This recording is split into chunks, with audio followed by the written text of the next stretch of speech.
This podcast is sponsored by nobody. Hey dudes, welcome to Splat from the Past, the only 80s themed horror and sci-fi show where things can get totally radical. Now I'm excited for today's show because I will be talking to the legendary Matt Cimber. Need I say more? Yeah, Matt Cimber. He directed some of the greatest exploitation grindhouse films ever made. You know, The Black Six, Lady Coco, The Great Tangerine Man, The Witch That Came from the Sea, Fake Out, Hundra, Butterfly, which was very controversial. You know, John Goff has told me that story. And we're going to talk about a lot of that stuff today. He did the original Glow series, the women's wrestling show back in the 80s, long before the Netflix series. The actual women's live wrestling show back in the day. And he was Jane Mansfield's last husband. His first movie was her last movie, Single Room Furnished. And we're going to talk about all of that stuff today. And he's going to be at the Hollywood show signing autographs June 30th and July 1st in Burbank, California. And I hope you all go out to see him. And it's going to be a great talk today. I can't wait. Rest in peace, Glenda Jackson. She's yet another legend that passed away recently. A wonderful actress of legendary status. Yeah, we're losing all the greats, unfortunately. But I guess it's a part of life, and it probably would have happened even if COVID hadn't happened and all the shit that we've been through in the last few years. So yeah, here is my interview with Matt Cimber. So, going back in time, I know that you began directing theater. What age did you start gravitating toward theater?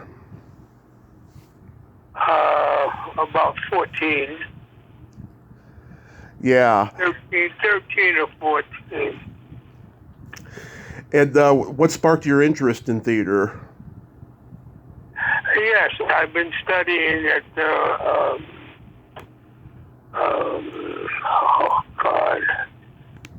at Carnegie Hall with Maria Ospenskaya.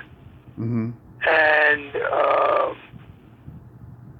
I was working all the time on in her classes, staging actors who were all Broadway actors, by the way. Yeah. Staging them in pieces of plays that they were using as work. And that's how I broke in. And of course, I had all the Russian help I could have. I had,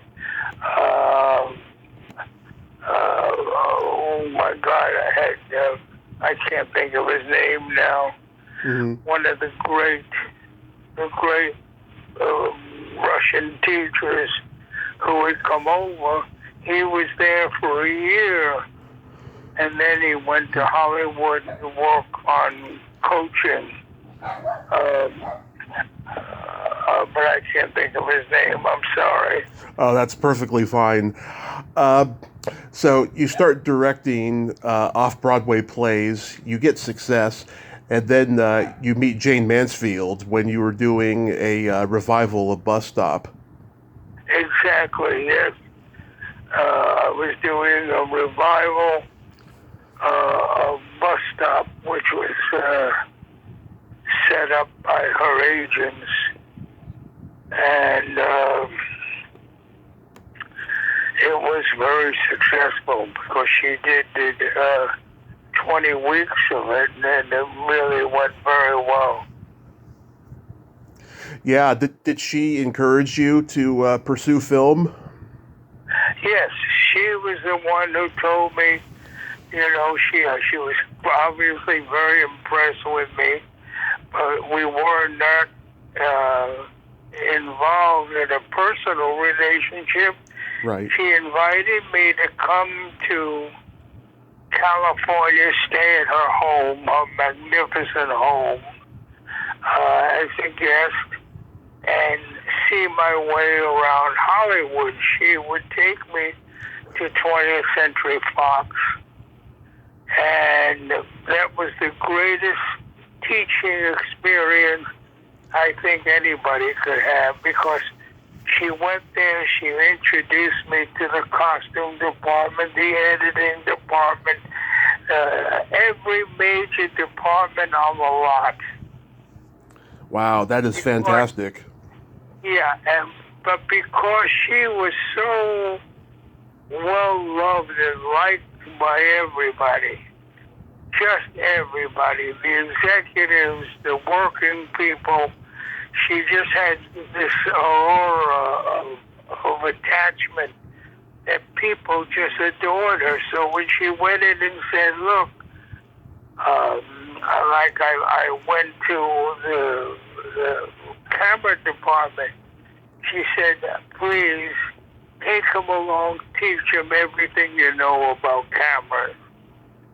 And it was fantastic. It was like, and I used to go to the studio with her in the morning in the car, and then come back at home at night with her. I didn't have a car, but she had a studio car that took her back and forth. Mm. And I would tell her what I was learning,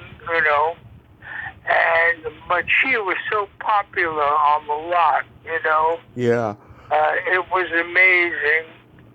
And everybody took a liking to me because they knew she liked me, Yeah. And our relationship developed, and it was just, it was a very exciting time, because all the teachers that she introduced me to on the lot at 20th Century Fox were teachers that were there in the 30s. Yeah.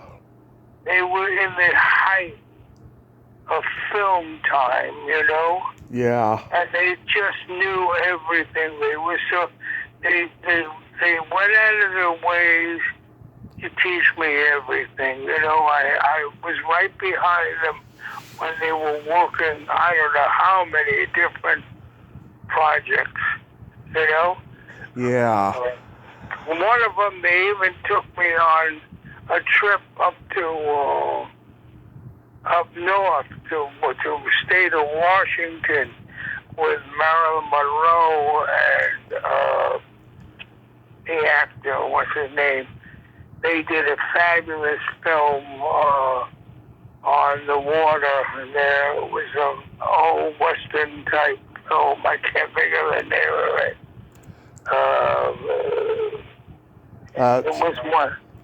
It was one of her biggest films, actually. The Girl Can't Help It? No, The Girl Can't Help It became her film. Oh, okay. When she started, yeah. No, this was the film she did with Mitchum. Oh, okay. Marilyn Monroe did the film with Mitchum, and I was one of the people in the camera department was working on that film, which wasn't a Fox film, but it was, I think it was MGM, and I got to go up there and spend all the time in the woods and watch how they worked on a location. It was just terrific.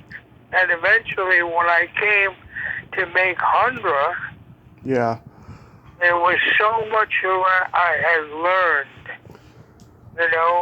Mm-hmm. A few years before that, there was so much I had learned about how to set up, how to do. It was terrific. What was it like? You couldn't get a better learning. I couldn't have a better staff of teachers in the world. And whenever I had a question, mm-hmm. they were always ready and willing and wanting to answer it, Yeah, that's amazing. What was it like directing Jane? Well, Jane was easy to direct. I mean, she was always ready to listen to anybody's ideas, but she had her character down. There was nobody who understood that Jane was really, the way Jane exemplified herself on film is not the way she really was. Right. Everybody, I had to laugh when they did the story of Jane Mansfield on CBS. I refused to participate in it. They had her,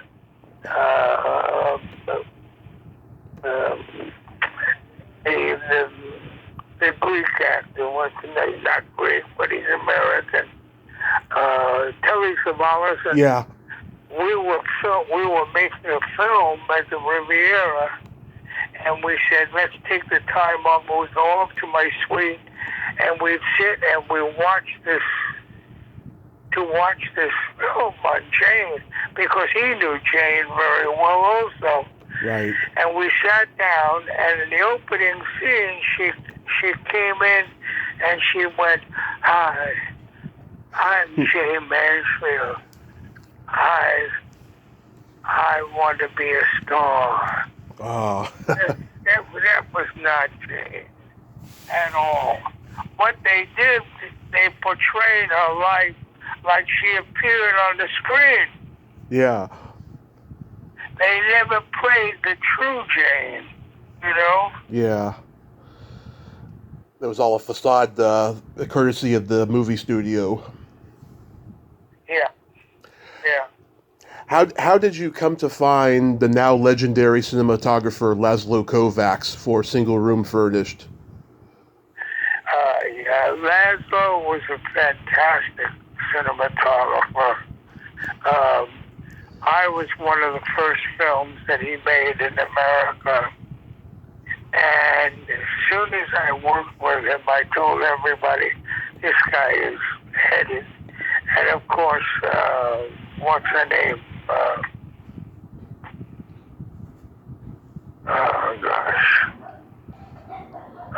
The one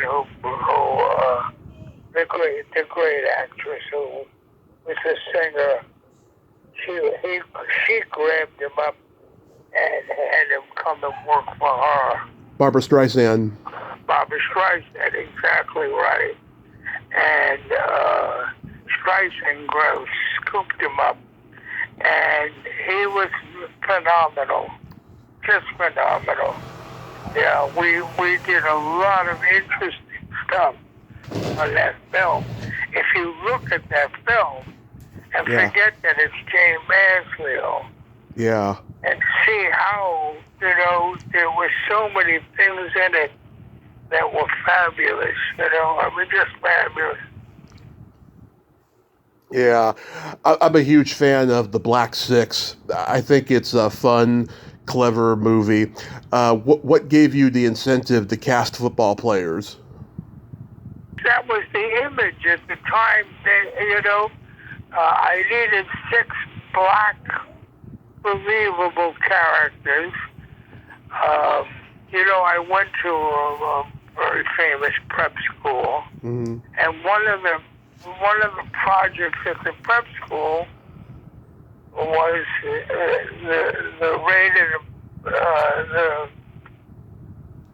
the great poem about that we learned about. There was a studying thing. I took it from the British poem about the men who rode into the Valley of Death. What the heck's the name of that poem? It's one of the most famous poems in the English language. Anyway, the poem always struck me so well in school. And I said, you know what? These 6 guys got to be that. They got to go in and do or die, They rode into the Valley of Death, rode the Black Six, rode the 6, wrote the no, what's the six? It was my six, but Ella Flynn made the film Into the Valley of Death Road. Right.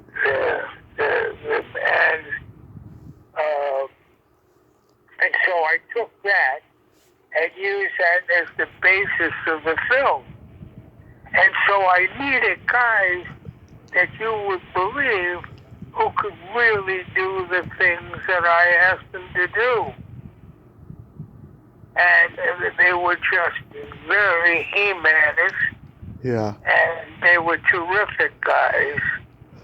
And they all had the image that I needed. Every one of them, every Sunday in football season, always got all the attention at all from the hosts, you know. Yeah. And that's what's so, you know, what was funny about that film is that all six guys, in fact, there were 7 and 8. There were a couple of guys from the Oakland Raiders. Yeah. That played villains, you know. Yeah. That were really good. And so I tried to manipulate that into what I thought was an extraordinary ending. Yes. And of course, you never see them die, but there was a whole meaning behind it, and the meaning was that these guys were willing to die for what they believed in. They started the film just coming back from Vietnam, and they said, no, we're not going to do anything, we're not going to, but as soon as they saw what was happening, they went in and did what they had to do. Mm-hmm.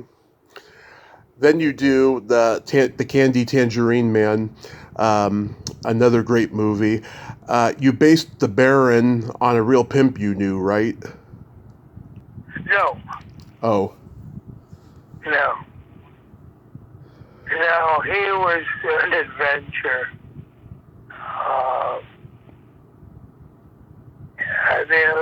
There was nobody that he actually knew. The only guy I could have, if I was going to get a star, the only guy you could have believed that guy could have maybe played was Jim Brown. Right. Jim Brown was a good friend of mine. And he's the only one who could have, but I couldn't afford him at the time. His agent. Yeah. And I also was going after the guy that went on trial for murdering his wife. O.J. Simpson. Yeah. Yeah. I mean, Simpson read the script. He wanted to do it. His agent said, no way. And his agent was my tennis partner, too. But in any event, that's how the baby falls. After the picture came out, he was sorry he didn't do it. Yeah. Is this the first time you worked with John Goff? No, I worked with John Goff back in, I think way before. I worked with John Goff first in the film with the two girls.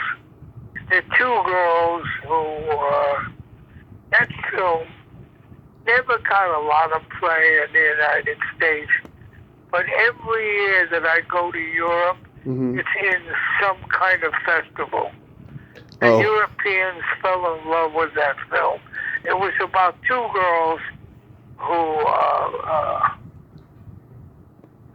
two girls living in Hollywood who came from the same background, Mm-hmm. and they end up having a lesbian affair.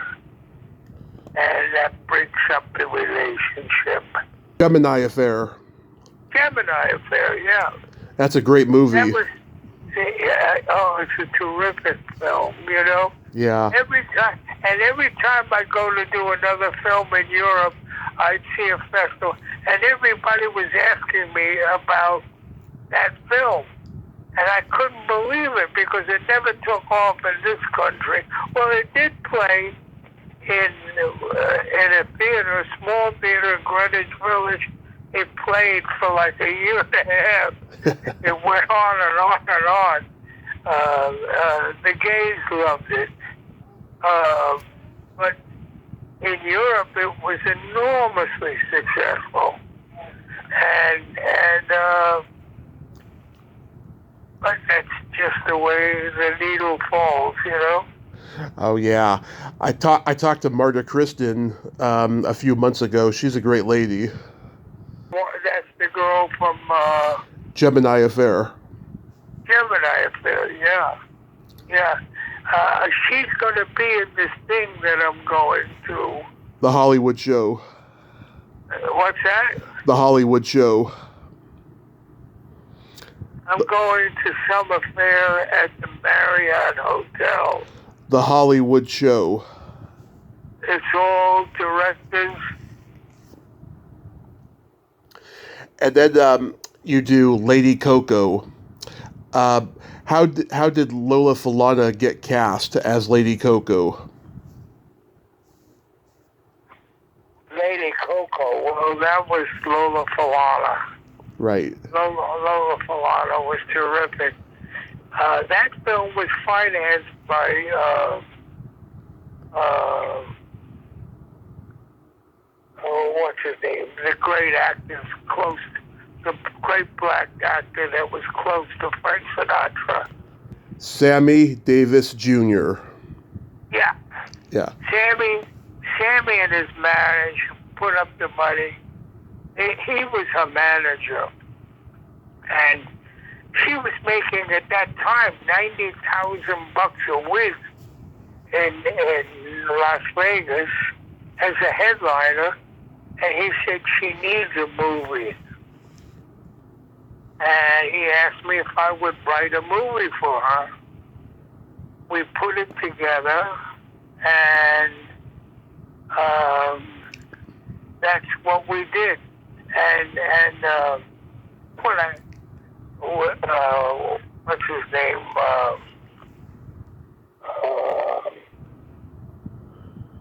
The director. He told me the story of that film. Mm-hmm. He loved that film so much. He had the whole story. Tarantino. Oh, Quentin Tarantino. Yes. Yeah, he told me that he said that you originally called him when I met him I met him a few times, but at this one time he said, I remember, he said, the original title of the film was not Lady Coco. The original title of the film was the name of a song. Mm-hmm. And it's the theme of the picture. It's in the film as the theme. I can't think of it. It's the theme of Lady Coco. The music ended up as the theme, but I can't remember. I love that film. Right. It's a good movie, a really good movie. Was that really Las Vegas that you were filming in? Say that again, please. Was that really Las Vegas that you were filming at? Oh, yeah, it was at the Riviera Hotel. And you know that was the girl from, what the heck's her name, my God? The girl who I did, the witch who came from the sea. Millie Perkins. That was Millie Perkins playing that girl. Right. Was really a guy in the film. And when it came to do that stunt where the car goes through the casino and hits something at the pool and flies in the air with she hanging on the side of it, really did that stunt. Yeah, it's an amazing stunt. She was incredible. She was so gutsy. It was incredible. I love Millie. Yes, very talented actress. Did you write the role of the witch for her? No. Her husband wrote that. He's a fantastic writer. Mm-hmm. He was one of my teachers at Yale, and he wrote that script. He mailed it to me in Hollywood, and I read it, and I said, look, I'll never get this done. Hollywood will condemn everybody that works on this film. In those days, it was so. And he came back to me and he said, well, what about if my wife plays the lead? And his wife was Millie Perkins. He was under contract to Fox at the time. Mm-hmm. What the heck's his name? Terrific. Huh? Robert Tom. Yeah. And he got her to do the film. Yeah, it's a very disturbing movie, but so entertaining. It's my favorite of all your movies. You know what's amazing? Mm-hmm. You're not the only one who says that. All of a sudden, after all these years, everybody is coming back and forth with, like I always thought, one of the most entertaining films for me was Hundra. Yeah.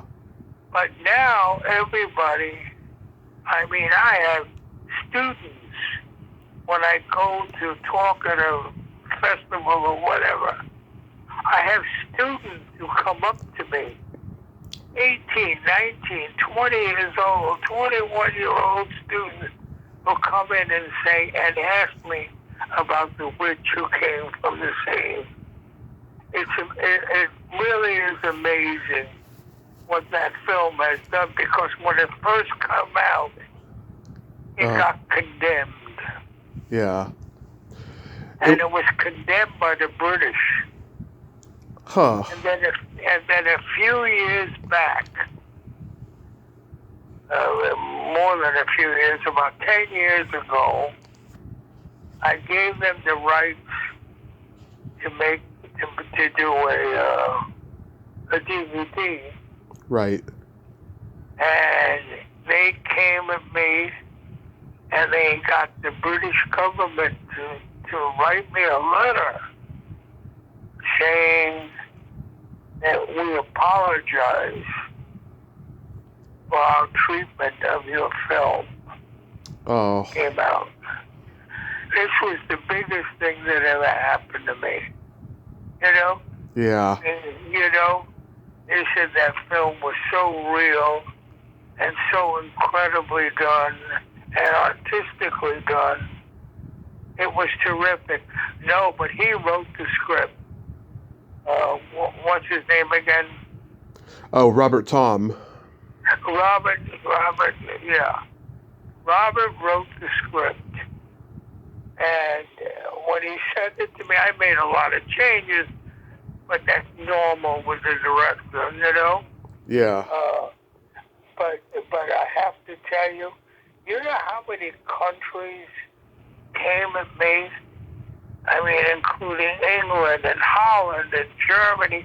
They all wanted to do a modern remake of that film. Yeah. Amazing. Just amazing. That is pretty. And I only had a few pennies to make it with, too. and the people who worked on it were fantastic. You know? Yeah, it's an extraordinary movie. How did you come to cast Peggy Fury? Oh, yeah, because she knew that I had worked with the Russians years before.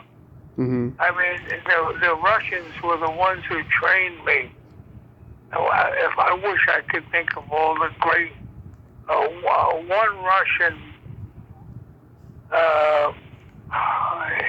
his uncle was the famous playwright, Russian playwright. Uh-huh. I can't think of it. If you can believe I can't think of his name, you know, I'm going a little bit crazy with names now. But in any event, he was the main person in teaching me. I mean, he was tremendous. Where were we? What were we talking about? It's okay. We're going to move on. Butterfly had a lot of controversy. Were you prepared for that? Yeah, we knew it was going to hit the public heavy. And even, you know, I mean, it's like, what's the name of the male lead in there? Stacy Keach. Stacy turned on me and said, "Oh, this guy can't direct. This guy can't, you know, he gave all his shit and whatnot." And then he finally ended up with saying, why the picture was so good is because Matt is a great director, a great editor. It's an editing job. Because I never listened to him as an actor. I told her, he gave me exactly what I wanted as the father. He was terrific as the father. But every time we were working, he wanted to ask. Matt, and I said, oh, cut the bullshit. You got it? That's it. And his job as the father is fabulous. He really delivered a great father. Orson Welles also developed very well, considering it was his last film. Yeah. How about Ed McMahon? Well, you know, he was a good friend of Rickles, and the agent said, you know what, he's a hell of an actor. Why did you put him in as the father? So I did it. And you know what? If you look at this part, that film, Yeah. you realize he's very good. Oh, yes, he is.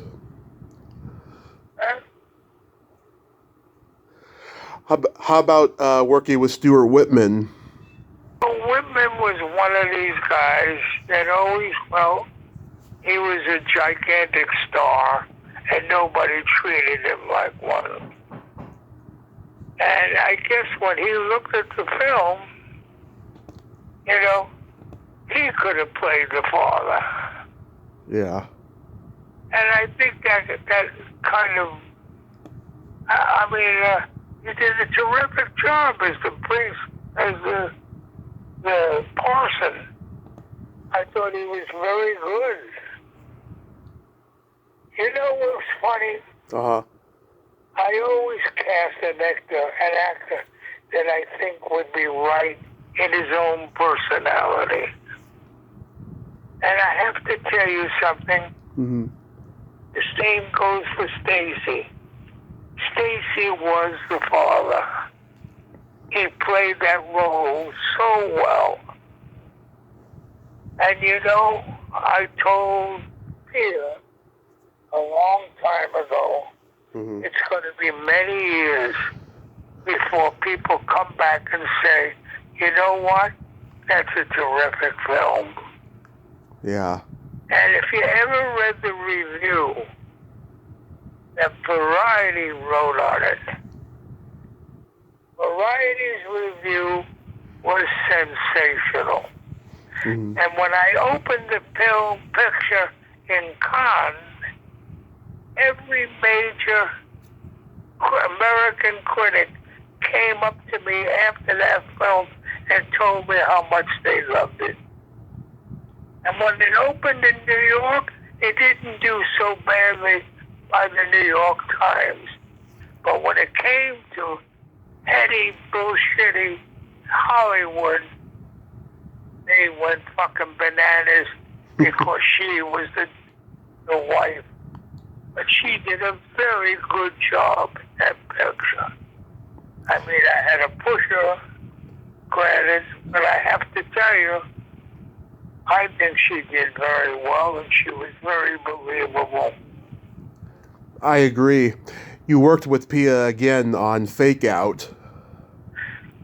Yeah, well, Fake Out was a throwaway film because Butterfly, Universal distributed Butterfly all around the world, and it did huge business. They wanted another follow-up. And Rick said, come up with another follow-up. So you know what I did? Huh. I took the film with Lady Coco, and it's the same film that he is doing. Yeah, it pretty much is. Nobody ever recognized it. It's the same film. And he didn't even know it, and they never knew it, and nobody knew it till I announced it a couple of years ago. I said, what are you talking about? Lady Coco, and what's the name of the film you just told me? Fake Out. And for Fake Out, it had a couple of names, too. Fake Out and Lady Coco are exactly the same script. Yeah. They certainly are. Yeah, one's in the 70s. You know, and I have to tell you, she was very good in that, too. She was. And Joe Green and I worked well together. We had a good time. He was great film. He was the great villain. And the night we were on the water, it was in January, and that water in Lake Tahoe is like ice. And the instructor, the guy who takes care of stunts, told both of us when I made him stand up in the rowboat and look like George Washington crossing the Delaware. They told us, they said, if you fall in that water, you got 3 minutes. And otherwise, you're probably dead. He looked at me before we shot the scene, and I'm sitting in the rowboat, and he's standing, and he's so goddamn big that the whole rowboat was rocking. And he turned to me, he said, brother, if I fall in that water, you're coming in with me. We had fun making that film. Sounds I like liked that film. It was very entertaining. Pia's daughter came up to me and said, you know, I like that film better than Butterfly. Nice. Did you and John write Hundra together? Sorry? Did you and John write Hundra? Yeah. Yeah. Where did the idea come from? Sorry? Where did the idea come from? From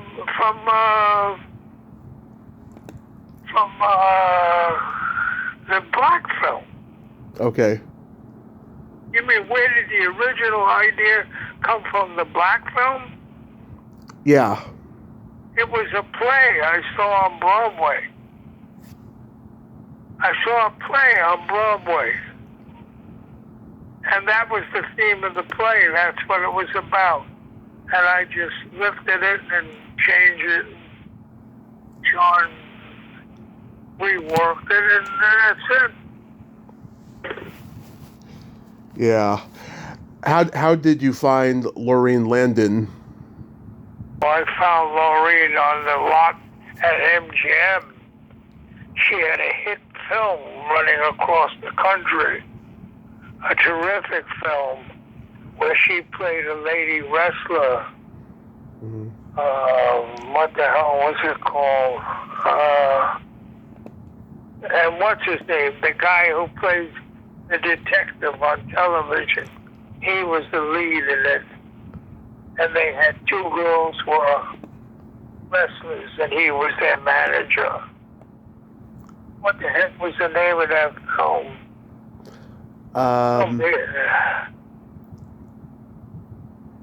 That film made a lot of money. Anyway, I met her on the lot when I was doing the editing. Uh-huh. Well, I can't remember which film. All the Marbles. All the Marbles, that's right. Yeah. She was one of the stars of All the Marbles. And I met her in the commissary at MGM. And we became friends. And I told her, I said, listen, I got a hell of a story for you. And she jumped at it. I said, you're the only star. You're the whole thing. But man, that picture was unbelievable. This whole story of that film in Spain was unbelievable. I mean, it got to the point where even the stuntmen were afraid to go near her. The great Spanish stuntmen were, because she was so fucking wild. She told me, halfway through the film, I'm shooting where she falls down and comes into the doctor's thing and goes to the temple. The whole thing, she quit at that moment when she was on top of the roof. She said, if you don't let me do this stunt, I'm going home. And the guys who had put up the money for the film were sitting in the audience and visited the set. And she knew that was the time to threaten me. And she made that girl was such a terrific actress. Mm-hmm. I mean, everybody talks about how wild she was in playing the character. But you know what? Uh-huh. She's one hell of an actress. She is. She should have been a lot bigger than what happened to her. You know? I agree. She's just fabulous. And she's a fabulous human being, too. Oh, yes. She was one of my earliest interviews. Very nice lady. She's a fabulous lady. The film was shown at the Cannes Film Festival. What was the reaction there? Oh, it was incredible. It was incredible. We did the stagecoach run down the Croisette. The whole festival was out watching it. The Hundra took everything. Everything. I mean, except that we had an idiot Spanish producer who was a total fucking idiot. He fucked it all up because Universal came to us and said, we want that film right away for summer release. Mm-hmm. And he turned it down and decided he and his fucking partner would sell the film themselves because he was basically a gangster. Oh, that's Luckily, awful. he wasn't really Spanish. He was from the Middle East. Oh, It's terrible, terrible. You know, I never forgave that guy, and he's living in Hollywood now, and I won't even say hello to him on the street, and he keeps trying to be my friend. He can't be my friend. He's a lousy thief. that's awful. And I got Morricone to do the music, and he stole the music and sold it to other people in this country. Oh God. Yeah, he's a rotten liar, cheater, Oh, and he's gotten everybody to intervene and try to make me forgive him because, buddy, he is no good. He's no fucking good. He's the kind of person that ruins the reputation in the film business, or that level of the film business. oh. How did Glow come about? Sorry. Glow? Oh, well, it's funny, you know. You're the only guy I'm sitting with actually talking about my movies and my background because everybody else, as soon as I meet them, all they want to talk about is Glow. Yeah. Glow ended up being, well, I never liked the show. I never wanted to do it. I came back from Europe after Hundra, and Rickler said, I need your help with something. These guys came to me with this great idea of doing a ladies wrestling thing at the Riviera. He said, and they're asking me for $500,000 to make the film and distribute it, you know. Mm-hmm. And he said, and I'm not going to hand these guys $500,000 because I don't trust them. And he said, I trust you. I don't mind handing you the money and know that it'll go to the right place. So I got involved. Mm-hmm. And oh God, did I get involved? I ended up auditioning 75 women for that film because we couldn't find anybody that was not afraid to be a wrestler. You know, Mm-hmm. it was kind of incredible. But anyway,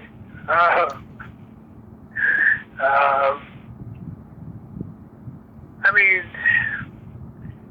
it was a great project, and I really loved the girls. I gotta tell you, those girls worked so hard, and they tried. Now, you know, I couldn't get real actresses Mm-hmm. because nobody wanted to be wanted to be a wrestler.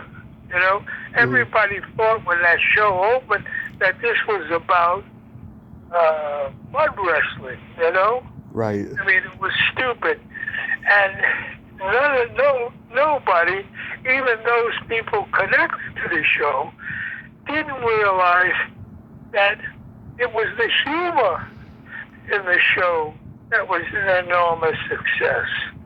Right. Not the fancy costumes. I never played it for a sexual kind of thing. I mean, if you watch the film, there's very little reference to sex. But the point was that I couldn't put my name on it because I said, you know, I'll never get another. Nobody will ever believe me if I want to do a movie again. Yeah. So I put a made-up name, you know. Yeah. And I have to tell you, those girls worked so hard. The ones that lasted ended up being so terrific. You know, I mean, just sensational. But I don't know what else to say about it. The show stands for itself now. Do you like the guy who was the host, McLean? Mm-hmm. By the way, he was the best host we ever had. Was McLean? McLean was terrific as the host, and you know, with everything that happened, he allowed me to do with him whatever I wanted. Yeah. I mean, I had him being chased by two girls out the front door of the Riviera Hotel, followed by the camera, and he went out onto the strip, and he had his tuxedo on, and the girls started stripping the clothes off him, and he was wearing a woman's like a stripper's outfit. Right. And we did it, and he went for it. I mean, I couldn't believe it, because all he believed was that all the comedy didn't mean shit. Yeah. he wanted the girls to become like the big guy writers, and I said to him, I said, listen, you got to understand, that's impossible. Mm. They can't be as good as the men. They're not as muscular as the men. They're not trained as well as the men. I said, they could be good, yeah. I mean, they could do a lot of things, but they can't leap, you know, from the top of whatever and fly through the air. They can't do what the men can do. Right. So they'll never be on the same level as the men. He refused to believe that. And I've proven right. He had 3 shows that started out on his own, and every one of them failed, including the one that CBS is distributing now. Mm-hmm. And it's not doing at all what they thought it would do. They thought they had glow. Yeah. They don't have glow. They got some bullshit thing where, you know, I mean, he did, in the last 2 shows, he did try to take some things like glow and put it in, but he didn't know how to do that. So the point is, I mean, I love the guy, because when he got up there, he had the best voice. He had the great look of a guy that's going to take it. And then when I told him that his office was going to be in a phone booth on the Las Vegas Strip, and at the end of every show, you're going to call the guy at, what's the other big wrestling thing? I said, you're going to call him up and you're going to accuse him of being a fad. He said, are you crazy? You really want? I said, yeah. That is one bit. It became one of the most popular things in the show. And a friend of mine, who was the manager of the baseball team in New York, what do you call them? Not the Yankees, the other ones. They're housed in New Jersey, but they're New York teams.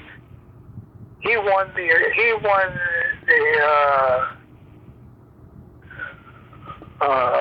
I was going to say the Academy Award. He won the #1. He told me that his players on Saturday, the show came on at 11 o'clock in the morning, and they had to go out on the field to be ready to do the Star Spangled Banner. And they had 5 minutes to go, and they always left one guy in the dressing room to see how the show ended up. That's what such fans they were. Yeah. Incredible, you know? So the show was successful. It did really well. I don't know. I didn't want to do any more of it. I mean, I ran out of steam. I did 100 shows. Yeah. 100 shows, staged everything in it, directed all of it. After 4 years and 100 shows, I was just shot. Mm-hmm. I said, I can't do it anymore. And nobody understands, understands the energy. I mean, I did everything. I swept the arena out after dress rehearsal. I did everything in that show. Mm-hmm. And I was beat. And the guy who co-wrote it with me, what the hell is his name? My close buddy lives in New York. I had to use him, the poor guy, as the referee, and he did those sketches at the beginning as the referee. Steve Blantz. Steve Blantz. Steve Blantz was phenomenal. Mm-hmm. And everybody who stayed with that show became very special. Right. So June 30th and July 1st, you'll be at the Hollywood show in Burbank. Have you done that show before? Oh no, I'd never been there. I never even knew it existed until this nut came and called me and said, you want to come and do that? And it sounded like fun because I do have a lot of fans. I don't know if they'll show up there, but I have a lot of fans who write to me and call me and whatnot, and I ignore them. And what's terrible is that I said, yeah, I'll go. I mean, the girls do it because, they say they do it for the money. Mm-hmm. But I gotta tell you, I'm sure they do it because it makes them feel like they're still stars, Yeah. And there's something special in that. I don't feel like I'm a star director because I did Glow. But I have to tell you, when I watch some of the old shows with the comedy routines, yeah, I start to giggle. I can't help it. Funny. And you know what it was to get girls who had never been trained, never been even as actresses or anything, to get them to do the comic timing and everything and the characterization. Yeah. They ended up fantastic. Yes. So do you have any upcoming projects? No. Okay. I'm almost 90 years old. Matt, once again, this has been a tremendous honor. Thank you so much for coming on today. And thank you for having me. You've been terrific. Thank you, sir. It means a lot coming from you. Have yourself a great day. Be safe and have fun at the Hollywood show. Thank you so much. Thank you, sir. Bye-bye. Bye. Well, there you have it. Matt Cimber, a legend. I am so glad we got to have that conversation today. I really am. His first Hollywood show, go see him June 30th and July 1st. And also, Hundra is now available on Blu-ray by Dark Force Entertainment. So go get yourself a copy of that classic film he made in 1983. Well, until next time, this is Tabby Throwback Kovac saying there's no shame in living in the past because the present sucks. Later, dudes.